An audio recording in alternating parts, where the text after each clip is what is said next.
In a previous video, we were discussing the pros and cons list between the Garmin Instinct Solar and the Suunto Baro 9 smartwatches. This video will be a more in-depth view at the pros and cons list that I went over in that previous video. I'm gonna pop a link for that video in the comments section. Anyway, feel free to watch that video if you want a sort of briefer overview. This one is going to be much more in-depth and probably a lot more boring. But anyway, here it goes.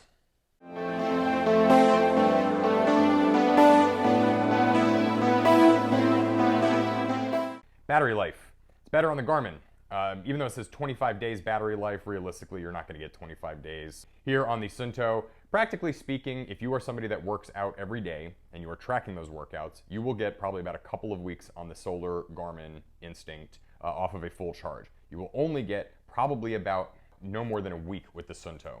Now, not totally a fair comparison. Garmin does have the solar thing that recharges itself, but even the regular Garmin Instinct that doesn't have the solar powered thing built in does get superior battery life. You won't get the 25 days if you're using it for workouts. You will get 25 days if you're just keeping it as a standard watch. It is a very accurate battery meter, but again, if you're doing workouts, it's going to be zapping through that battery life with the GPS and all that other stuff. So, battery life on the Garmin is superior. If you're somebody that works out every day, a couple of weeks, 1 week. Next up, accuracy. I'm going to go over the temperature, altimeter, barometer, and heart rate monitor for both watches. They both also have SpO2 sensors, but I did not test those, and I'm not going to go over the SpO2 sensor data. I do not wear my watch while I sleep, so for me that really doesn't help too much. But anyway, going over the big ones, let's start with temperature first. So, Garmin says it's 79 degrees. And much like the Apple Watch, what the Garmin does is it pulls your current location, and then using your smartphone and the app uses your location data and says, hey, it's 79 degrees currently in Williamsburg, Virginia. Whereas the Suunto, on the other hand, uses the barometer built in the watch to tell you what the temperature is. Now, there is a disclaimer on Suunto's website that says, if you are wearing the watch on your wrist, the temperature reading on the watch, and this applies to all their barometric watches, the temperature reading on the watch might be inaccurate due to the natural heat from your wrist. Please put the watch on your backpack for a more accurate reading. Well, the thing is most people are going to be wearing their watch on their wrist. And to me, that makes the thermometer in this watch basically useless. One of the reasons why, for example, or an additional reason why, is because it says it's 77 degrees in the office right now. And while you might be thinking, well, that's pretty close to 79 degrees that it is in Williamsburg, Virginia, except that it is currently about 70 degrees in my office. That's what the thermostat is set to. That's what it basically feels like. Yet this watch is still telling me that it is 77 degrees Fahrenheit. That is not very accurate. It's not telling me 79 for the outside, and it's not telling me 70 for the inside. It's giving an arbitrary 77, and I have no idea where that number is coming from other than its inaccurate sensor. Following up with that is the altimeter. Now, I had calibrated both of these watches. I did it probably about 30 minutes ago before recording this segment, and I used the GPS location data to calibrate both. By the way, the Suunto gives you the option to calibrate its altimeter based on either the built-in barometer or your GPS data, and the Garmin has a similar feature. But the point is that the Garmin, and I cross-referenced this, says that it is 134 feet above sea level, which is pretty accurate, whereas the Suunto is claiming, and by the way, it started at 152 and sort of worked its way down to 99. Now, I don't know, again, where it's pulling this data from. It said 152 originally, which was not true to begin with, even based on the GPS location. But now it's saying 99 based on what I'm assuming is the barometric pressure, and again, not accurate. Now, there have been a lot of people complaining on the Suunto forums about the lack of accuracy with the Suunto watch and its altimeter, and for that matter, its barometer. And apparently it's a pretty common thing on the Suunto forums. You have a lot of people complaining that the altimeter of the watch is inaccurate and it's giving them fake readings when they're doing things like hiking and other outdoor activities. So that's another win for the Garmin. Both the thermometer is more useful and more accurate, and the altimeter is more accurate as well. Another little cute function, which I did not find particularly helpful with the Garmin, but it's still kind of cool nevertheless, is that you can have it give you little storm alerts, and it will do so based on a shift from the barometric pressure. And then last but not least is the heart rate on the on the Suunto, as I said, it pulls weird heart rate data, no idea where it comes from. Let me just go back here. I'm going to pull up the heart rate here on the Garmin. Obviously, because it is on the table, it says that the heart rate is 0 for my Garmin, but it says that my table's current heart rate is fucking 76, which I don't understand. I mean, that's a very, very poor. That makes me lose all faith in the Suunto, that alone. Wrist detection on the Garmin, far superior. It's the best on the Apple Watch. The Apple Watch has wrist detection down to a science. Garmin is okay. Suunto, piss poor. Even when I wore both of these watches and started performing workouts, this was spiking all kinds of bizarre data.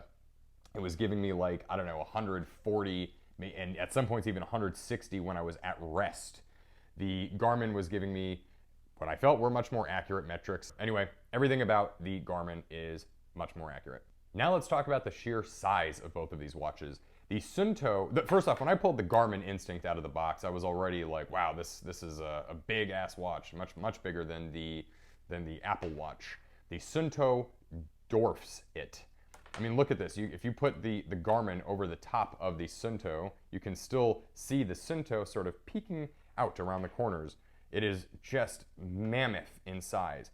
And I don't care if you are somebody that likes big watches, the size of the, I mean, look at that. The size of the Suunto is too big. You will be bumping the Suunto into every possible door frame and corner that exists, and table that exists in your life. And it will mar and scratch. I've already scratched the sort of outside bezel here. And as I've said in my pros and cons list, that the industrial design of the Garmin is superior. The screen recesses into the bezel a little bit. So as you're bumping it into things, you're not breaking or scratching the screen. The Suunto, the screen is flush with the bezels. So you will scratch and hit that LCD screen a lot. I do not think that the Suunto is as well made, even though it's made of sort of this premium metal material versus this sort of G-Shock plastic type material. The Suunto just seems to get beat up, feel a little weaker. I don't know. I don't really have faith in the longevity of the Suunto watch. It is a recipe for shattering. So Garmin Solar Instinct can take more of a beating. Next up, LCDs, the LCD screens. You can't really see it translate on the video too well. However, take it from me when I tell you that the viewing angle is awful on the Suunto. Viewing angle on the Garmin, far superior. LCD screen in general, much easier to read. The viewing angle is almost perfect on the Garmin. I've barely seen a digital watch be as good as this. You can almost be at any angle and you'll be able to see it just fine. And there is a backlight on the watch that you can just hit this little button, boom, it comes on. Whereas on the Suunto, the backlight will go off and then you can barely read it once that backlight is off. It does have an option called standby backlight mode where it kind of keeps it lightly dim throughout just by wearing it. However, that will eat up your battery life pretty bad. Viewing angle on this thing is really bad. It's not a sharp LCD. When you compare it to the Apple Watch, which has a beautiful, crisp color LCD screen, this thing is very muted. I don't know why they even bother going with colors. The colors do literally nothing for it because you can't really see them that well. It's hard to read at any angle. Even with the backlight on, it's not really that easy to read. It's kind of just muddled, not very sharp, very, very bad LCD screen. And I really wish Suunto would have either gone with a black and white TFT, something, not sure. This didn't know justice and was a big misstep in design. Another thing regarding the LCD screens on the Suunto Baro 9 versus the Solar Instinct is that the Instinct does not have a touch screen, which is awesome because when you are using it for working out or getting into the nitty-gritty, you're not accidentally brushing or hitting the screen and causing fake input that you don't want to do. Suunto has a touchscreen built in. It does literally nothing for it. The only thing I can possibly think of that the touchscreen does for the Suunto is allows you to go back, but you can really just go back by hitting the back button anyway, so that was kind of made it pointless. But it will, when you shower with this thing or if you're swimming or something like that, it's hard to lock the LCD screen. In fact, I didn't find an obvious way to lock it without swimming in the watch. And as a result, you do get false input with the touchscreen, and it will move around. So like if you're showering or something like that, it becomes impossible to interact with the watch because it thinks that you are interacting with the touchscreen. So big misstep. There we go again. Heart rate monitor coming on its own accord. So again, and by the way, the Apple Watch has a touchscreen, and that was one reason why I don't like the Apple Watch, is because of its touchscreen. However, you can at least lock it. So if you like the touchscreen and that's your thing, you can lock it. No big deal. Now, one place where the Suunto and certainly the Apple Watch are superior to the Garmin Instinct Solar are with setting goals. Now, one thing that's really going to throw people for a loop if they're coming from an Apple Watch is that there is no way to set a stand or move goal on the Garmin like there is on the Apple Watch. For example, the Apple Watch is infamous for its little 3 activity rings where it tells you to stand up 12 or 13 times a day, whatever it is. Then, of course, the green ring is for exercise and wants you to exercise 30 minutes per day. Of course, then the red ring is the move goal, where it tells you to burn, whatever you have it set to. In my case, I think it had it set to like 690 calories per day, that type of thing. Garmin does not really let you set goals. The only goals that you can set, and this is done in app, are the flights of stairs that you climb per day, or the amount of exercise per week, so intensity minutes per week. And then the last one is the step goal. Now, I don't think that those things are quite as effective as the move rings in terms of trying to kind of like get you up and out. There's something about Apple's move rings that really sort of motivate you to kind of exercise and do your thing. I suppose one could make the argument that the blue move ring is sort of tantamount to the step goal of the Garmin. Obviously, if you're walking around and getting steps, it means you're moving about. So I suppose that makes some sense. But the Garmin will prompt you every hour to move, but it's arbitrary. It doesn't allow you to set the amount of times it prompts you, when, why, or see how many times you've actually moved. The only real goal that you have that's indicative of how much you're moving or exercising is the step goal. And then, of course, the weekly goal for intensity exercise. And even the Suunto allows you to do these things a little bit more effectively than the Garmin, in my opinion. You not only have a step goal, but you do also have a sort of exercise goal for the week. If we come down to, let's see, well, here, first of all, here's steps, but you also have the active calories that were burnt, and you can adjust the amount of calories, your target calories, for the day. I really don't understand why the Garmin does not let you set a calorie goal, considering it does tell you your actual calories.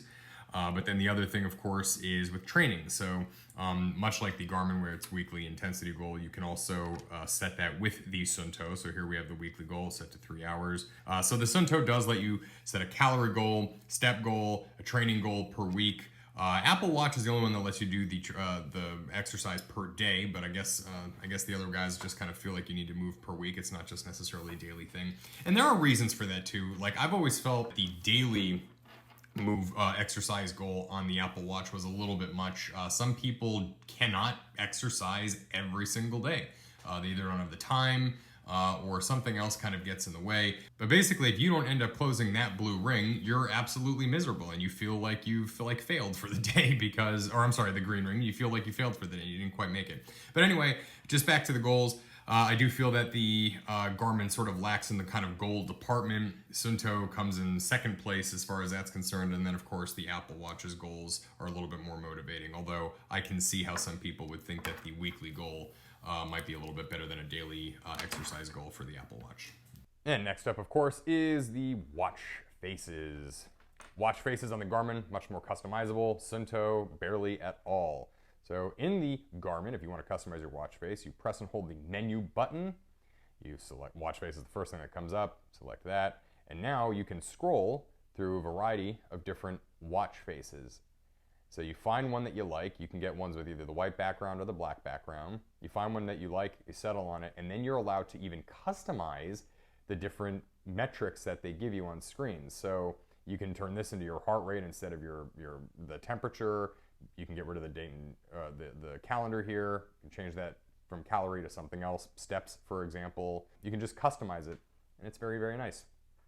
On the Suunto, however, you go to settings, go up here, and we'll go down to, as you can see, the animations are just chunking along. We'll go to watch face. You can select between a variety of watch faces that they give you. The default one that it comes with is this one, but I kind of find it to be somewhat useless. But the only thing that you can change is the color. And we're going to go ahead and settle on that watch face. So we're going to go ahead and go back to the main watch face here.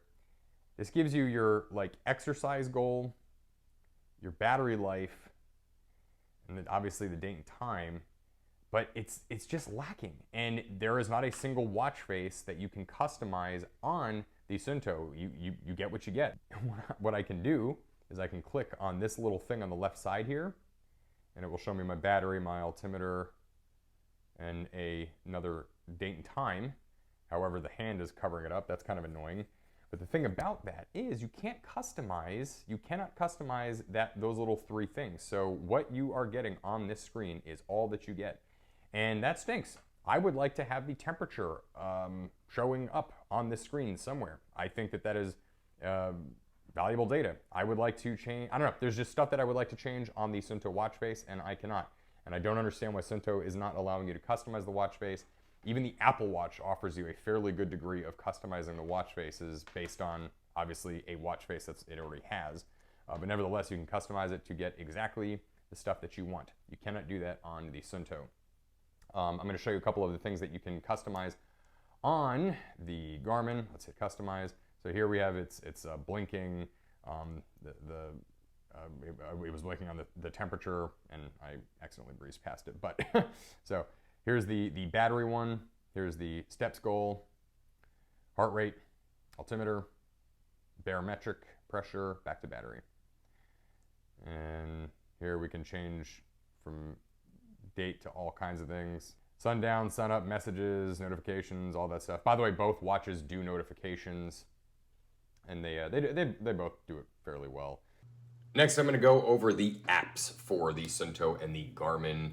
We'll start with the Suunto app first. I do find that the Suunto app is a little bit cleaner than the Garmin app. It's a little more intuitive, easier to navigate. Basically, the front page allows you to check your activity history, logs, various metrics, how many steps, how many calories you burned, pretty much the basics that you would assume would be in a smartwatch application. You can then, of course, go over to the maps as well. And on the maps, it'll allow you to track your data of where you've been, if you were hiking, biking, this kind of thing. They offer heat maps and some other cool things.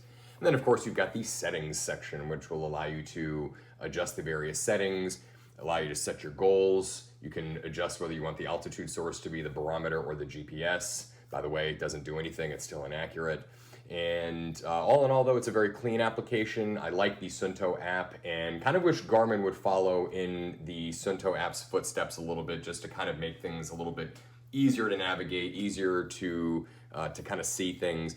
The Garmin app, as we'll see here in just a few moments, is there's a lot of nesting with a variety of settings and options in the app, so you can kind of get lost in there a little bit. But Suunto did a good job designing their application, and it's nice and clean. Now, alternatively, the Garmin app is a little less clean and a little less intuitive than the Suunto app. You start off on the My Day screen, which basically gives you a rundown of your day. So it allows you to check how much you've exercised, your stress, your body battery level, which both the stress and body battery level thing I find a bit gimmicky, but allows you to check your calories in and out if you've got that enabled. And if you've done an activity, you will have that on the My Day screen as well. And then, of course, you can brush over to a map section, much like the Suunto. And then, of course, you can go over to the settings section, where you can dive into a variety of the settings that the app has to offer. This will allow you to change settings on the watch without you having to do it on the watch directly. And it's kind of nice, it's a little bit easier to change settings on the app than it is on the watch itself. And then you, of course, just sort of sync it back together. But all in all, I do think the Suunto app is a little bit cleaner, a little bit easier to use. Much like the watch itself, the interface is just sort of more simplified. But the Garmin does give you a variety of statistics to work with. And it does lay it out cleanly and nicely. So it's not like you're going to have trouble using or navigating the Garmin app. There's just a little bit more nesting with settings and things than I think I would probably prefer. Having said that, you still can't adjust. You can adjust your steps goal, floor goal, and some other activity tracking metrics in the Garmin app, but you still can't adjust any kind of daily calorie goal or exercise goal. You can only adjust the weekly exercise goals. So, but that is the Garmin app. It's good, but could do to maybe get a bit of a polishing in terms of making it easier to navigate. Last but not least, let's do a comparison of the interfaces of these watches. I will give the Suunto the one up on the Garmin in terms of being more intuitive. The Garmin has 5 buttons on it. That said, though, there's so much customization in the Garmin that one can get lost in it pretty easily, and it will take a few more days to kind of get used to and fiddle with and kind of get it dialed in and get accustomed to it, whereas the Suunto is just a little bit more basic. All right, so with the Suunto, you have 3 buttons on the side, as I said. You start off with your watch face, whichever one it is you pick. And then you simply, this button right here, it really just kind of, it acts as like a bit of a toggle switch, but as you'll notice, it just kind of bounces back between the date, the battery, and your notifications. You can scroll through those if you want to. Anyway, if you then hit the top button, that will scroll you through all of the things that are in the top of the menu. That includes obviously settings, your timer stuff, logbook, and navigation, exercises. And hit the down button to go down. Down button brings you down to your like data and metrics. So here you've got heart rate and like a little heart rate menu thing. You kind of swipe back to go back. If we go down, it brings you to your stress measurement, which the Garmin also has. And I'm also I don't really get the whole stress thing. I mean, I get it, but I don't get it. Anyway, go down, got your steps, got your calories, and go down one more time, got your training stuff, how many, okay, and Suunto, I'm trying to talk you up, buddy. Anyway, so then you've got your recovery time, when we're down, altitude, thermometer, temperature. Oh, hey, look, it's 80 degrees in my office, apparently. It's not, it's 70. And then you go down one more time, keep the middle button pressed to enable sleep tracking. So you would do that, obviously, when you're going to sleep, and it probably does like SpO2 measurements and some other things. And then this one is keep middle button pressed for fitness level instructions. This will sort of put you, it runs algorithms and lets you know your fitness level based on your performance, SpO2, heart rate, a bunch of other things. Thing is though, heart rate monitor, not that accurate. So frankly, I don't know if I would trust that fitness level or even the stress level, because look at this, my table's heart rate is 109, for God's sake. Anyway, that's pretty much it though with the interface. Then when you want to do settings, you find something you want settings on, and you press this middle button, and it brings you this thing called shortcuts, and then it gives you sort of another little option that you can toggle. But we'll go ahead and go back and back again, and bring it back to the home screen here. So that's it. That is basically the Suunto interface, and then you've got some other things built on the app, of course. But I find that the user interface is very good, and in fact, if only the watch were more accurate and it lets you customize the watch face a little bit more, I think I'd be more impressed with the Suunto's ease of use. It's on the same caliber of intuitiveness as the Apple Watch. But alas, it's not that accurate, and yeah. Garmin, 5 buttons, 3 there, 2 there. I think I might have said that like 1,000 times. And these buttons all do kind of different things, but you'll notice that it gives you a sort of a label, it gives you a label on the bezel as well as in the little solar energy sucker thing. Light, you hit that. It gives you your backlight, and you can press that at any given time, no matter where you are in the watch, and it gives you a backlight like a traditional Casio would. Basically, Casio G-Shock people are really going to love this watch. If you press and hold that light button, it brings you to another little menu. This menu is fully customizable, so these are the things that I have in this little hot menu here. But be that as it may, you can put other things in there. It is amazing the amount of customization they let you do that. That's done in watch. You've got this menu button that if you hit these up and down, it scrolls you through your various things, your widgets as they would call them. And the widgets are also completely customizable. So if I scroll down to a widget, this is the music one, which allows you to control your phone or your phone's music app. If I press and hold this, it allows me to reorder the widgets, remove widgets, add widgets. Just roll through a few of the widgets you can add. Body, battery, stress, altimeter, pulse ox, solar intensity, last run, last ride, last swim, steps, I'm just gonna go through it so you can see it. You obviously can see that there is a bunch of stuff. I personally don't have the body battery or the stress enabled because I think it's kind of a gimmick. Anyway, so that's that. If you press and hold the down button, again, you can customize what pressing and holding it down will do. It brings you to a little timer screen. If you press and hold the set button, customizable again, it allows you to go to the sort of like timers screen. You can do everything by setting your alerts, setting alarms, setting timers, doing a stopwatch, set time with GPS, and all kinds of nifty things. The timers I really like. I mean, frankly, I like the way that the Garmin handles timers better because when I set one, it doesn't go automatically to the main screen like the Apple Watch does. It stays exactly where I wanted it, thus ensuring that that when I'm exercising, I'm always on the right screen that I want to. I like that about the Garmin very much. I like it doesn't have a touch screen for accidental input, and I like that it only goes where you tell it to, which is what a computer should do. Stop thinking you're smarter than me, even though you probably are. And then of course you've got the GPS button. If you tap this once, it brings you to your workouts, and you can put custom workouts in here. It has a variety of ones that it kind of comes preloaded with, but you can add custom ones. I've added tennis. I don't think that was one that was included.